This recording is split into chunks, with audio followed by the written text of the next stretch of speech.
Assalamualaikum warahmatullahi wabarakatuh. Perkenalkan, nama saya Dona Ayu Afifah dari kelas 5R1A dengan NIM 2022010030. Di sini saya akan menjelaskan tentang materi, perilaku dan dampak negatif serta upaya menghindari dosa besar seperti membunuh, liwat, LGBT, meminum khamr, judi, mencuri, durhaka kepada orang tua, meninggalkan sholat, memakan harta anak yatim, dan korupsi.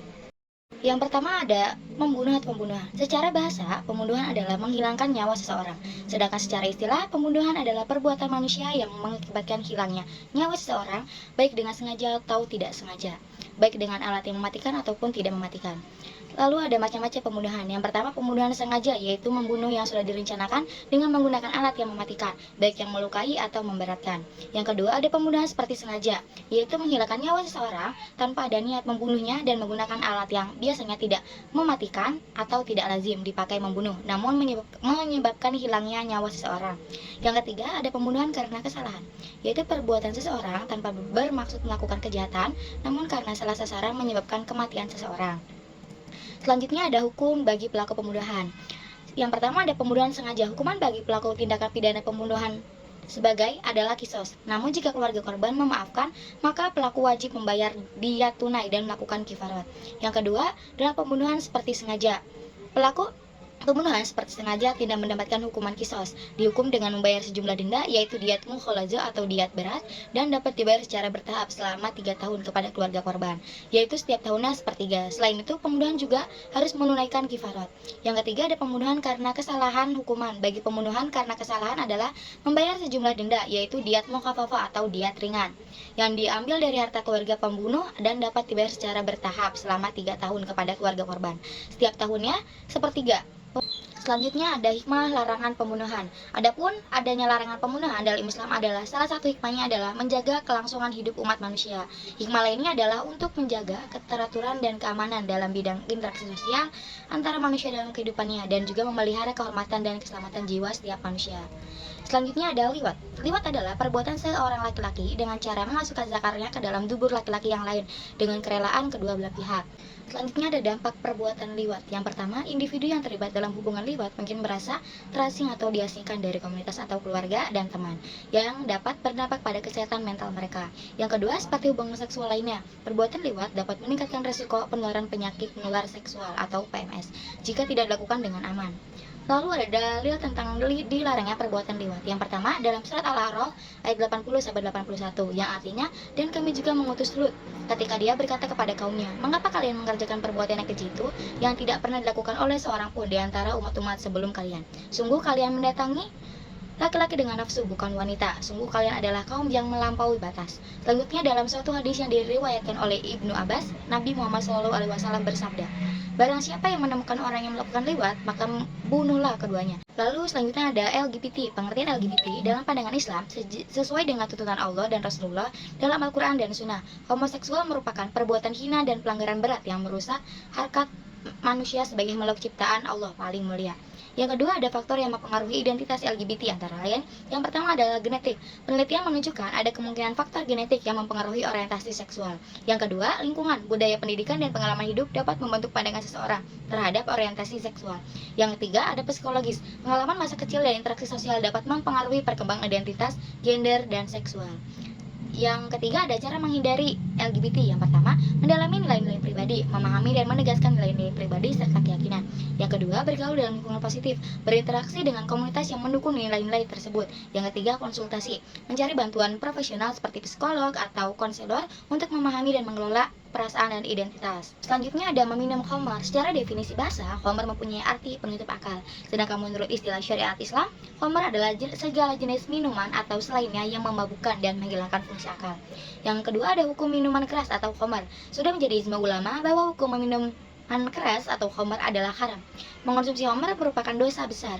Di antaranya dalil yang menegaskan keharaman minuman keras adalah firman Allah dalam surat Al-Maidah ayat 90 yang artinya, hai orang-orang yang beriman, sesungguhnya meminum khamar, berjudi, berkobar untuk berhala, mengundi nasib dengan anak panah adalah perbuatan keji, termasuk perbuatan syaitan.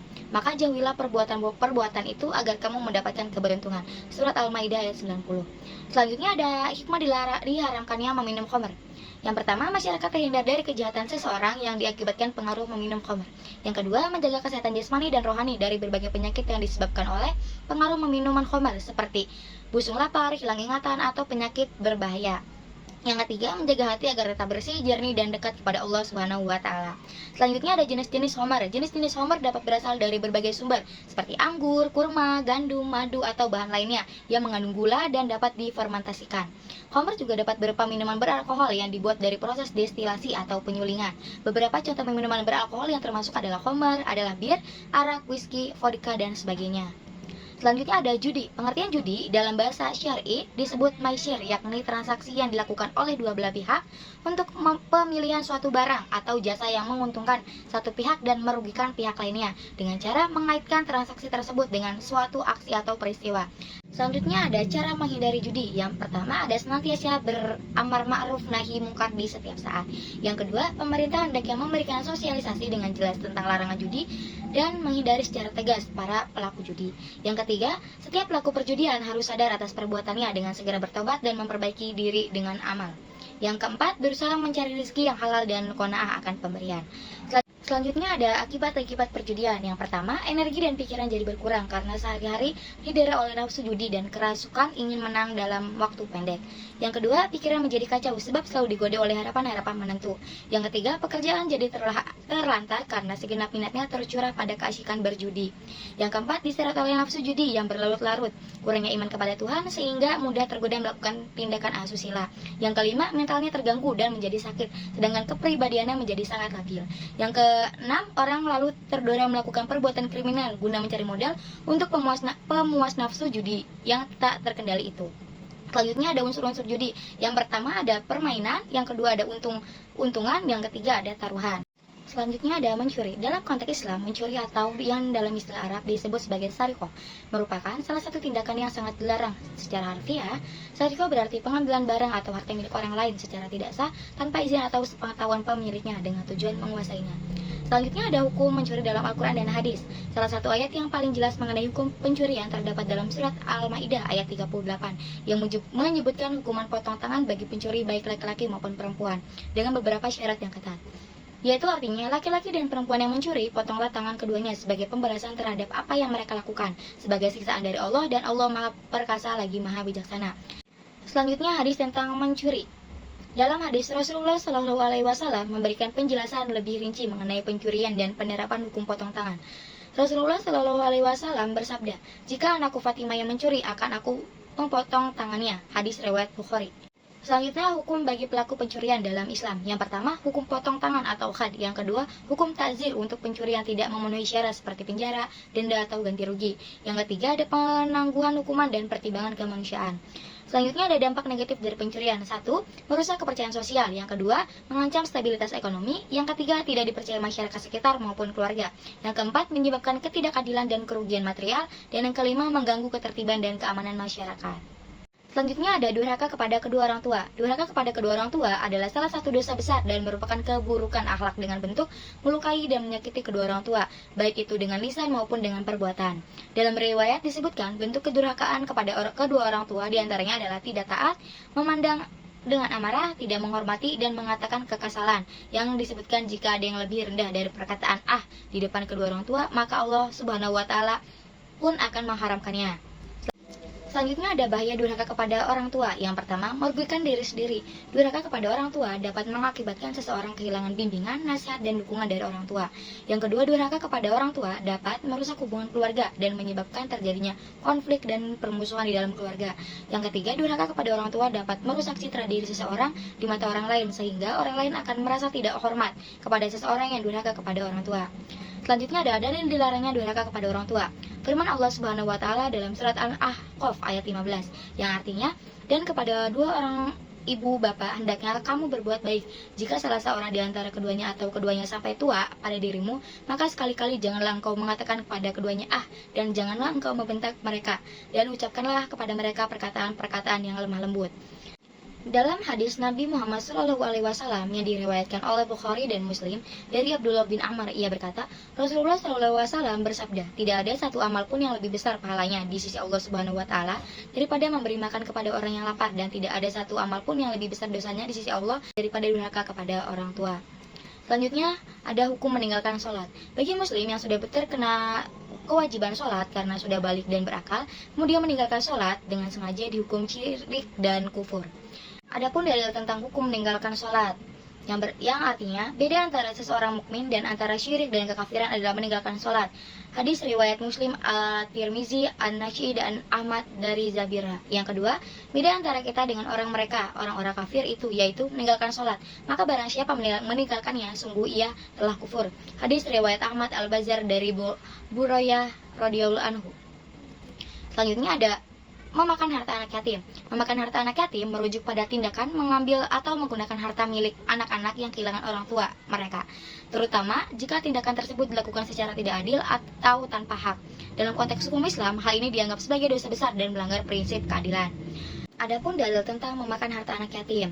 Dalam Quran surat Al-Maun ayat 1 dan 2 dalam Al-Quran, Allah berfirman, tahukah kamu orang yang mendustakan agama? Maka mereka itulah orang yang menghardik anak yatim. Dalam ayat ini disebutkan bahwa menghardik anak yatim dalam artian mencaci maki dan membiarkannya dalam kesulitan adalah dosa yang sangat besar. Untuk itu, jangankan mengambil hartanya, memakinya saja Allah memberikan ancaman yang luar biasa. Untuk itu, sayangilah dan berilah perlindungan untuk mereka. Selanjutnya ada contoh memakan harta anak yatim. Yang pertama, menggunakan harta anak yatim untuk kepentingan pribadi. Yang kedua, pengambilan warisan anak yatim. Yang ketiga, menyalahgunakan bantuan untuk anak yatim. Yang keempat, menjual harta anak yatim tanpa izin. Selanjutnya ada korupsi. Korupsi adalah tindakan yang mencakup wewenang, kekuasaan, atau kepercayaan untuk keuntungan pribadi atau kelompok yang merugikan kepentingan publik. Contoh korupsi dapat berbentuk penyuapan, penggelapan uang, pemalsuan dokumen, atau pengecualian anggaran negara. Dalil tentang larangan korupsi, yang artinya, janganlah kamu memakan harta di antara kamu dengan jalan yang batil, dan janganlah kamu membawa urusan harta itu kepada para hakim dengan maksud agar kamu dapat memakan sebagian harta orang itu dengan jalan dosa, padahal kamu mengetahuinya. Yang terakhir ada dampak dari korupsi. Korupsi dapat mengakibatkan pemborosan sumber daya publik dan mengurangi pendapatan negara. Korupsi juga mengkikis kepercayaan masyarakat terhadap pemerintah dan lembaga publik. Selanjutnya, korupsi menghambat proyek pembangunan dan reformasi yang penting untuk kemajuan suatu negara. Dan yang terakhir, korupsi memperburuk kesenjangan sosial, di mana hanya segelintir orang yang mendapatkan keuntungan. Mungkin itu saja materi yang bisa saya sampaikan. Kurang lebihnya mohon maaf. Wassalamualaikum warahmatullahi wabarakatuh.